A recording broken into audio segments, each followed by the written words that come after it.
સંત શ્રી શ્યામ બાપુના આશીર્વચનમાંથી વિષય હું આત્મા અને ઉત્પત્તિ પાર્ટ 1। મારું મારું શું કરે છે તું, તારું ક્યાં કંઈ હોય છે। મૃત્યુલોકની માયાજાળમાં માનવી બસ મહેમાન છે। આધ્યાત્મમાં પણ સાંસારિક અભિગમ હોય છે। અત્યારે સમાજમાં વધારે એવું જ જોવા મળે છે। આધ્યાત્મની વાતો થતી હોય છે, પરંતુ દ્રષ્ટિકોણ તો સાંસારિક હોય છે। જેમ કે અત્યારે સમજદાર માણસો યોગ સાધના, ધ્યાન, પ્રાણાયામ વગેરે માનસિક કસરતો કરતા હોય છે। હા, આ માનસિક કસરત જ કહેવાય, કારણ કે તે બધું કરવા પાછળનો તેનો ઉદ્દેશ્ય સાંસારિક હોય છે। પોતાનું ભૌતિક શરીર સ્વસ્થ રહે અને મન પણ સ્વસ્થ રહે તે માટે આ બધું કરતા હોય છે। આ શરીરને કોઈ તકલીફ ન થાય તે માટે કરતા હોય છે, અને એ કરવું જ જોઈએ। તેમાં કંઈ ખોટું નથી। પ્રભુએ આવું સરસ જીવન આપ્યું છે તો તેને સાચવીને સંભાળીને રાખવું જ જોઈએ અને જીવનને સમૃદ્ધ બનાવવું જ જોઈએ, પરંતુ ક્યાં સુધી તેનું વિવેક ભાન પણ હોવું જોઈએ।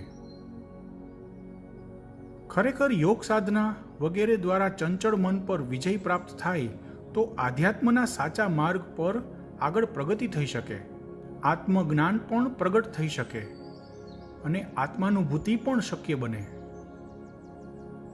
જો આ રીતે સાચી સાધના કે ભક્તિ થતી હોય તો ગઢપણમાં કસરતો ન કરવી પડે અને વૃદ્ધાવસ્થા સુખદાયી બને। બીમારી તો આવી શકે, બીમારી તો ગઢપણનું લક્ષણ છે। તેથી બીમારી તો આવે, પરંતુ બીમારી શરીરને આવે, મનને બીમારી લાગુ ન પડે। પછી તો મૃત્યુનો ભય પણ ન રહે, મૃત્યુ માતમ ન બને, મહેફિલ બની જાય। પરંતુ એવું બધું વિવેકભાન જોઈએ, અને તે વિવેકભાન ત્યારે જ આવે જ્યારે યોગ સાધના કે ભક્તિ ફક્ત શરીર સુધી, પોતાના ભૌતિક સંસાર સુધી સીમિત ન રહેતા જીવનની સાર્થકતાની સમજ સુધી પહોંચે। કારણ કે ગડપણમાં પણ ભૌતિક જીવનની અભિલાષા બાકી હોય તો તેને વિવેકભાન ન કહેવાય। જીવન સાચી રીતે, આધ્યાત્મિક રીતે જીવી શકાય એટલા માટે આધ્યાત્મને સાચી રીતે સમજવું જોઈએ। સાધારણ માણસો, પદાર્થ પ્રેમી માણસો એટલે કે ભૌતિકવાદી માણસો માટે હું નો મતલબ શરીર હોય છે। તેનાથી આગળ વધીએ તો ધાર્મિક કે સાધારણ આધ્યાત્મિક માણસો હું એટલે અહંકાર સુધી પહોંચતા હોય છે। બસ અહીંયા લગભગ બધાની મર્યાદા આવી જતી હોય છે, લિમિટ પૂરી થઈ જતી હોય છે, અને હું એટલે આત્મા અહીં સુધી પહોંચનાર તો અપવાદ રૂપે કોઈ જૂજ જ્ઞાની જ હોય છે, જે શુદ્ધ આધ્યાત્મના જ્ઞાતા હોય છે। આ રીતે જે લોકો આધ્યાત્મિક હોય છે તે બધા પણ અહંકાર સુધી જ પહોંચે છે। શરીર સુખને, સાંસારિક સુખને પાર નથી પહોંચી શકતા, અહંકારનો પડદો ઓળંગી નથી શકતા। ભૌતિક જ્ઞાન અહંકારના આવરણને વધારે ને વધારે મજબૂત કરે છે। તેથી જેમ જેમ માનવ સભ્યતા ભૌતિક જગતમાં પ્રગતિ કરે છે, વિકાસ કરે છે, તેમ તેમ આ અહંકાર વધારે ને વધારે મજબૂત બની પડદામાંથી કાઢ મીંડ પથ્થર જેવો દિવાલ બની જાય છે। પછી તેનાથી આગળ કશું દેખાતું જ નથી, કંઈ સૂઝતું જ નથી, એટલે આત્માની અનુભૂતિ વધુ ને વધુ મુશ્કેલ બની જાય છે। આ અહંકારના આવરણને પાર કરીને શુદ્ધ આધ્યાત્મનો પરિચય થાય તો આત્માની અનુભૂતિ થાય, પરમાત્માની અનુભૂતિ થાય। તો હવે ખરેખર આધ્યાત્મ વિશે સમજીએ, શુદ્ધ આધ્યાત્મની વાતો કરીએ, એટલે કે આધ્યાત્મ વિજ્ઞાનને સમજીએ। જો કે વાત કરવી તેમાં પણ સંસાર તો આવે જ, સંસારથી પારની તો અનુભૂતિ જ હોય, અભિવ્યક્તિ ન હોય, અને અભિવ્યક્તિ વગર વાત થાય નહીં। તેથી સંસારના બંધનમાં રહીને આધ્યાત્મ વિજ્ઞાનને સમજીએ। આધ્યાત્મ પણ વિજ્ઞાન જ છે, જેમ ભૌતિક વિજ્ઞાન છે તે રીતે અને તેથી પણ ઉન્નત વિજ્ઞાન તે આ આધ્યાત્મ વિજ્ઞાન છે. ભૌતિક વિજ્ઞાન શીખવું અને સમજવું સહેલું હોય છે, કારણ કે આપણે ભૌતિક જગતમાં જ રહીએ છીએ. એટલે જે પ્રત્યક્ષ અનુભવ કરીએ છીએ તેને વિજ્ઞાનની દ્રષ્ટિએ જાણવાની કોશિશ કરીએ છીએ. આ ભૌતિક વિજ્ઞાન થયું. અને આધ્યાત્મ વિજ્ઞાન તો ભૌતિક વિજ્ઞાનથી ઉપરનું વિજ્ઞાન છે. દરેક વિજ્ઞાનની શાખાઓ અંતે તો આધ્યાત્મ વિજ્ઞાનમાં જ આવીને મળી જશે તેવું ઉચ્ચતમ વિજ્ઞાન આધ્યાત્મ વિજ્ઞાન હોય છે, જેનો અનુભવ ભૌતિક દ્રષ્ટિકોણ રાખવાથી નથી થઈ શકતો. પ્રત્યક્ષની અનુભૂતિ સહેલી હોય, અપ્રત્યક્ષની અનુભૂતિ કરવા માટે અજ્ઞાતને જાણવા માટે વધારે સૂક્ષ્મને જાણવું પડે. અપ્રત્યક્ષાનુભૂતિ સહેલી કે સરળ ન હોય, તેથી ભૌતિક વિજ્ઞાનની આંગળી પકડીને આગળ વધીએ અને આધ્યાત્મ વિજ્ઞાન સુધી પહોંચીએ. આ રીતે જોઈએ તો આ બધું સમજવા માટે વૈજ્ઞાનિક દ્રષ્ટિકોણ અપનાવવો જ પડશે. એટલે કે વૈજ્ઞાનિક ફિલોસોફી દ્વારા આ વાત સમજી શકાશે. એટલે વૈજ્ઞાનિક દ્રષ્ટિકોણ દરેકે અપનાવવો જ જોઈએ. અને આમ જુઓ તો આપણા પ્રાચીન ઋષિ મહર્ષિઓએ બધા શાસ્ત્રોની રચના કરેલી છે. તે બધું ત્યારનું વિજ્ઞાન જ હતું. એ ત્યારનું વિજ્ઞાન હતું એટલે અત્યારે જૂનું થઈ ગયું છે એવું નથી. હજુ પણ જેના વિશે સંશોધનો થઈ રહ્યા છે અને ભવિષ્યમાં પણ થતા રહેશે એવું એ આધુનિક વિજ્ઞાન હતું. અમુક અપવાદ રૂપે ફેરફાર હોઈ શકે છે. આ વિજ્ઞાનને સમયાંતરે જ્ઞાન દ્વારા સમજવું મુશ્કેલ થતું ગયું, એટલે તેને ભક્તિ દ્વારા અપનાવ્યું. કારણ કે ભક્તિ દ્વારા જ્ઞાન પ્રાપ્ત કરવું કે સમજવું સહેલું પડે. પરંતુ કાળક્રમે તેમાંથી પણ જ્ઞાન વિસરાઈ ગયું અને ફક્ત ભક્તિ રહી ગઈ.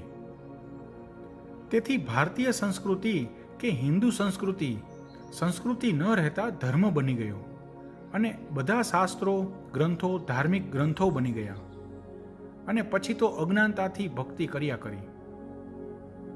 પરિણામે એક વખતના દુનિયાના સૌથી શ્રેષ્ઠ, સમૃદ્ધ, જ્ઞાની, સાહસી હિન્દુઓ પછીથી ફક્ત ભક્તિ કરતા રહ્યા, પોતાના ભગવાન પાસે સુખ વૈભવ માંગતા રહ્યા, સિદ્ધિઓ શક્તિઓ માંગતા રહ્યા અને કર્મ કર્તવ્યમાં પીછેહટ કરતા ગયા. હું આત્મા છું, હું અમર છું આવી અનુભૂતિ ન કરી શક્યા અને અભયત્વ ગુમાવતા ગયા. મિથ્યા જ્ઞાનના કારણે બહારી હુમલાવરોની સામે લડવાને બદલે પારોઠના પગલાં ભરતા રહ્યા, અંતે ગુલામ બની ગયા. અને આજે પણ મોટા ભાગના બુદ્ધિજીવી હિન્દુઓ અંગ્રેજીની ગુલામી કરી ગૌરવ અનુભવે છે. આ રીતે અંતરનું ગૌરવ ગુમાવી ચૂકેલા લોકો લઘુતા ગ્રંથિથી પીડાય છે અને કાયરતાથી હિન્દુ વિરોધી તત્વોને સાથ આપે છે. હવે ઘડીભર ધારી લઈએ કે જો હિન્દુઓમાં ભૌતિકવાદી વિચારધારા હોય તો શું થાય? જો ભૌતિકવાદી વિચારધારા હોય તો તે લોકોમાં હિંમત હોય, સાહસ હોય, પોતાની ચીજ કોઈ પણ ભોગે પ્રાપ્ત કરવાનું જુનૂન હોય અને પોતાની ચીજ એટલે કે પ્રાંત, દેશ, જમીન કે પોતાનો હક મેળવવા માટે યુદ્ધો લડતા પણ અચકાતા ન હોય. કારણ કે જે મળે તે આ જન્મમાં જ મેળવી લેવું પડે, આવતા જન્મનો વિચાર જ નથી હોતો. તેથી ભૌતિકવાદીઓ જોશપૂર્વક જિંદગી જીવી નાખે છે.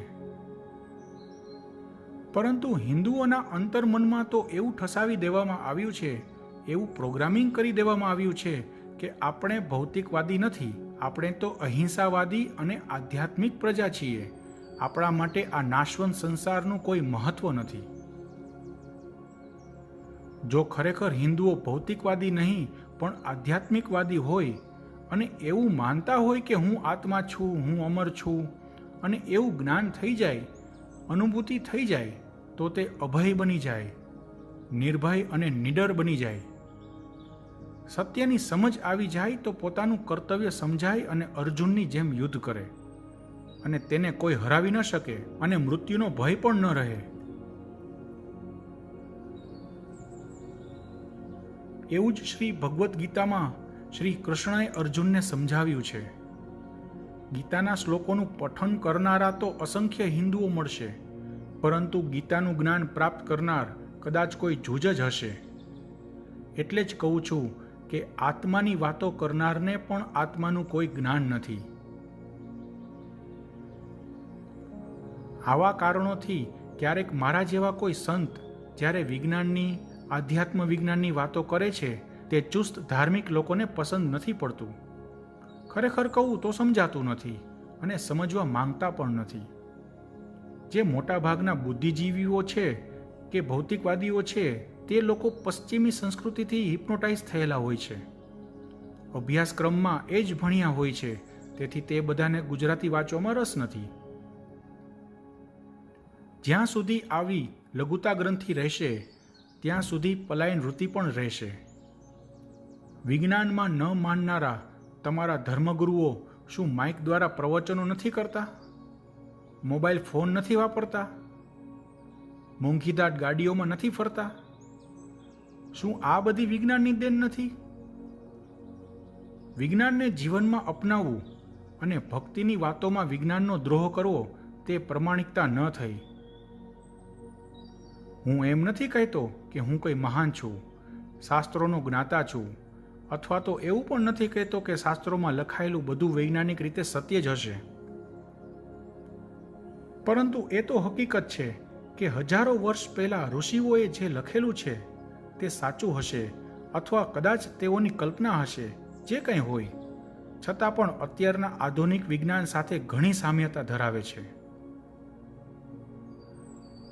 માણસોની વિચારસરણી તો એવી હોય છે કે અમે આધ્યાત્મિક છીએ, અમે ભક્તો છીએ, અમારે તો મોક્ષ જોઈએ, લક્ષ્મી તો હાથનો મેલ છે, વગેરે વગેરે.